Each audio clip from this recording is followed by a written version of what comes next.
Hi hello ನಮಸ್ತೆ friends, M N ಕಿಚನ್ಗೆ ಸ್ವಾಗತ.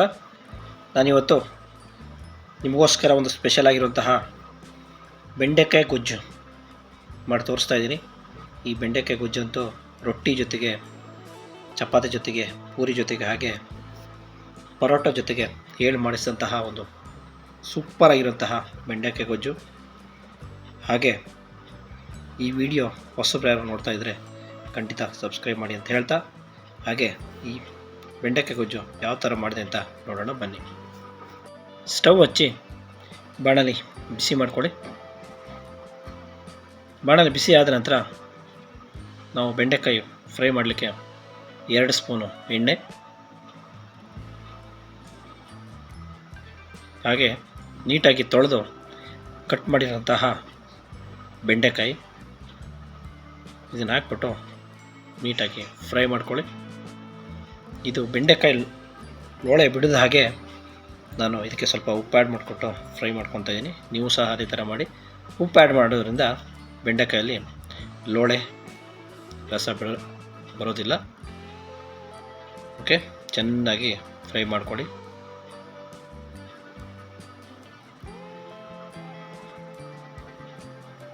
ನೀವು ಎಷ್ಟು ನೀಟಾಗಿ ಬೆಂಡೆಕಾಯಿ ಫ್ರೈ ಮಾಡ್ತೀರೋ ಅಷ್ಟು ಟೇಸ್ಟು ಜಾಸ್ತಿ ಬರುತ್ತೆ. ಓಕೆ, ನಾನಂತೂ ಲೋ ಫ್ಲೇಮಲ್ಲೇ ಚೆನ್ನಾಗಿ ಬೆಂಡೆಕಾಯಿನ ಫ್ರೈ ಮಾಡಿದ್ದೀನಿ.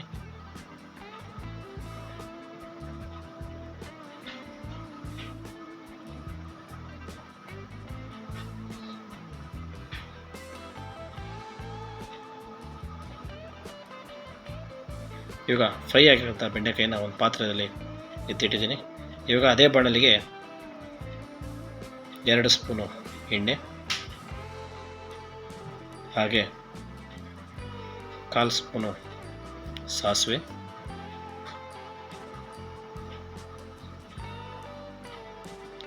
ಫ್ರೈ ಆದ ತಕ್ಷಣ ಹಾಗೆ ಜಜ್ಜಿರೋಂತಹ ಬೆಳ್ಳುಳ್ಳಿ ಒಂದು 6 ಪೀಸು, ಇದನ್ನು ಸಹ ನೀಟಾಗಿ ಫ್ರೈ ಮಾಡ್ಕೊಳ್ಳಿ.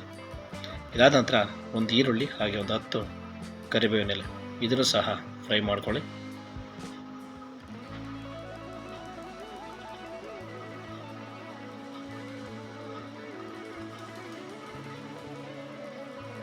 ಈರುಳ್ಳಿ ಕಂದು ಬಣ್ಣ ಬರೋರಿಗೂ ಫ್ರೈ ಮಾಡಿಕೊಂಡ್ರೆ ಸಾಕು.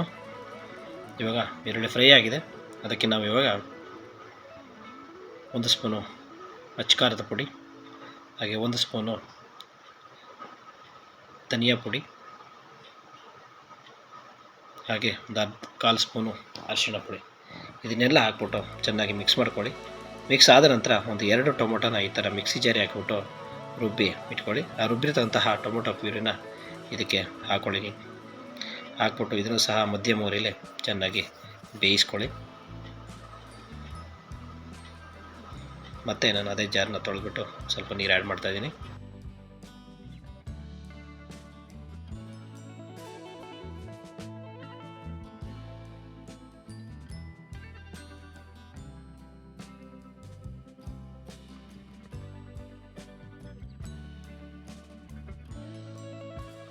ಇದು ಈ ಥರ ಕುದು ಬಂದ ತಕ್ಷಣ ನಾವು ಫ್ರೈ ಮಾಡಿರೋಂತಹ ಬೆಂಡೆಕಾಯಿನ ಹಾಕಿ ಮಿಕ್ಸ್ ಮಾಡ್ಕೊಳ್ಳಿ.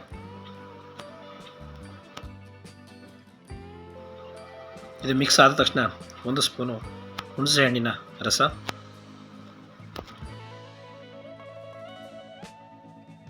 ಇದಾದ ನಂತರ ರುಚಿಗೆ ತಕ್ಕಷ್ಟು ಉಪ್ಪನ್ನು ಸ್ವಲ್ಪ ನೋಡಿಬಿಟ್ಟು ಹಾಕ್ಕೊಳ್ಳಿ. ಏಕೆಂತಂದರೆ ನಾನು ಬೆಂಡೆಕಾಯಿ ಫ್ರೈ ಮಾಡಲಿಕ್ಕೆ ಉಪ್ಪು ಹಾಕಿದ್ನಲ್ಲ, ಅದಕ್ಕೋಸ್ಕರ ಉಪ್ಪು ನಿಮ್ಗೆ ಎಷ್ಟು ಬೇಕೋ ಅಷ್ಟು ನೋಡಿಬಿಟ್ಟು ಉಪ್ಪನ್ನ ಹಾಕ್ಕೊಳ್ಳಿ.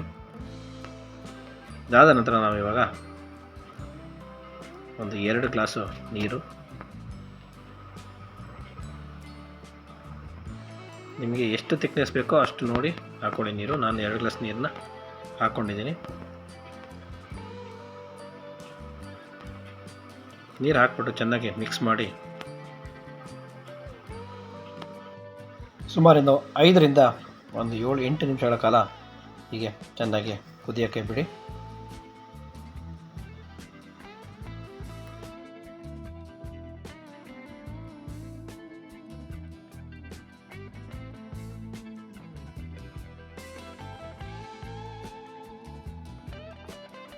ಇದು ಚೆನ್ನಾಗಿ ಕುದ್ದಿದೆ. ಈಗ ನಾವು 1 ಕಪ್ ಆಗೋಷ್ಟು ತೆಂಗಿನಕಾಯಿ ತುರಿನ ಹಾಕ್ಬಿಟ್ಟು ಚೆನ್ನಾಗಿ ಮಿಕ್ಸ್ ಮಾಡಿದರೆ ಬೆಂಡೆಕಾಯಿ ಗೊಜ್ಜು ರೆಡಿಯಾಗಿದೆ.